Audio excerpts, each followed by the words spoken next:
गांव में गौशाला के लिए आवंटन के लिए उपयुक्त शिवायचक भूमि उपलब्ध नहीं है। क्या शिवायचक भूमि पूर्णिया में उपलब्ध है या नहीं है? उपलब्ध है। कितने बीघा? 30 बीघा शिवायचक भूमि उपलब्ध है। और आपने जिस आधार के ऊपर इसको अलॉट किया है उसमें आपने ये प्रमाणित किया है कि गांव के अंदर शिवायचक भूमि नहीं। दूसरा जो नियम के प्रावधान है उसमें गांव में पशु को चराने के लिए पर्याप्त मात्रा प्रति पशु आधा बीघा अनुपात में चारागाह भूमि उपलब्ध है। पूर्णिया में गांव में पशु कितने हैं? 1500 पशु है खेताराम जी रिकॉर्ड में। और जो गोचर भूमि आपने वन विभाग को पौधारोपण करने के लिए दी, अरे अलॉट की, उसके बाद में कितनी जमीन गोचर बची? क्या वो अनुपातिक तौर के ऊपर अगर 1500 है, 750 बीघा उसके अलावा अगर भूमि हो तो ही आप अलॉट कर सकते हो, उसके अलावा अलॉट नहीं कर सकते। नियम जब गरीब ऐदा नाम पर लगेंगे तो नियम राजस्व विभाग के उन बड़े कर्मचारियों के ऊपर भी लगेंगे। आप भी उस जिम्मेवारी से देखो।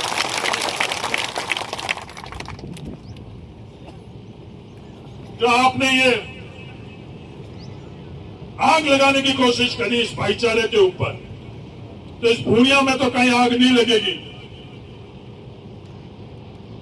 ये तो पूर्णिया गांव आज जाजम पर बैठकर किस किस तरह के कृत्य हो रहे हैं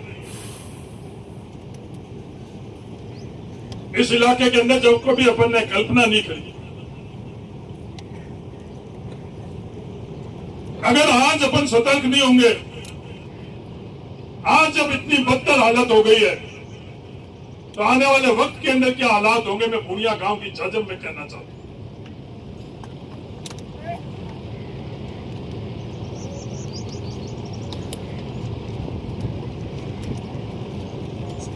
जिस केस की मैं बात कर रहा हूं, क्या एक समाज के अंदर वो स्वीकार्य होना चाहिए, नहीं होना चाहिए?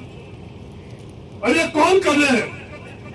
पूर्णिया गांव का बच्चा बच्चा जानता।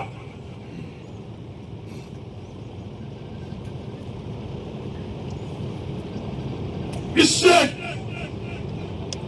गिरा हुआ कोई और काम नहीं हो सकता जिस काम का मैं जिक्र कर रहा हूं। उसके लिए कोई खड़ा नहीं हुआ। उसके लिए इन लोगों को दुनिया को बताने के लिए ट्वीट करने का समय नहीं था।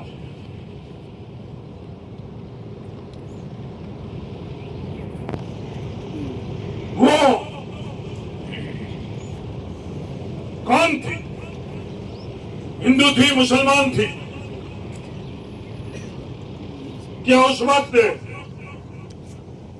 उन लोगों को इस तरह की बात ध्यान में नहीं आई? हिंदू धर्म और संस्कृति पर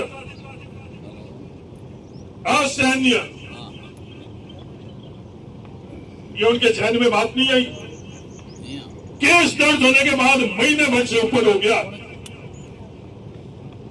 एक जगह भी उन लोगों ने कोई पैरवी के लिए जो अन्याय हुआ है, एक जगह भी जाकर कोई बात करी? और कल कह रहे कि 2 जनों की गिरफ्तारी हो गई। क्या वो 2 जने ही थे या और कोई था? कि जो 2 नामजद थे, कल दुनिया के सामने सर्टिफिकेट दे रहे हैं उन गलत काम करने वालों को कि 2 जनों के नामजद थे, वो गिरफ्तार हुए। क्या बरामदगी हुई? कानून के मुताबिक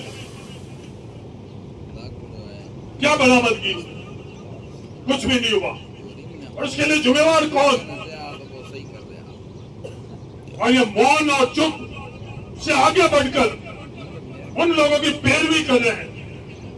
क्या यह सही है, गलत है? मैं पूर्णिया के गांव की इजाजत में ये बात करना चाहूँ। क्या हम गांव के सभी मुखिया हो, सही और गलत से ज्यादा वो आज इनकी इतनी हिम्मत हो गई राज के मध्य में, यहाँ कांग्रेस बीजेपी सब बैठे, यहाँ बीजेपी का झंडा सबसे पहले उठाने वाले भी बैठे, नहीं बैठे कहताराम जी? आप लोग हो या कांग्रेस वाले बैठे हैं, बीजेपी वाले बैठे हैं, इस गांव की झांझे में कोई कांग्रेस बीजेपी थोड़ी है।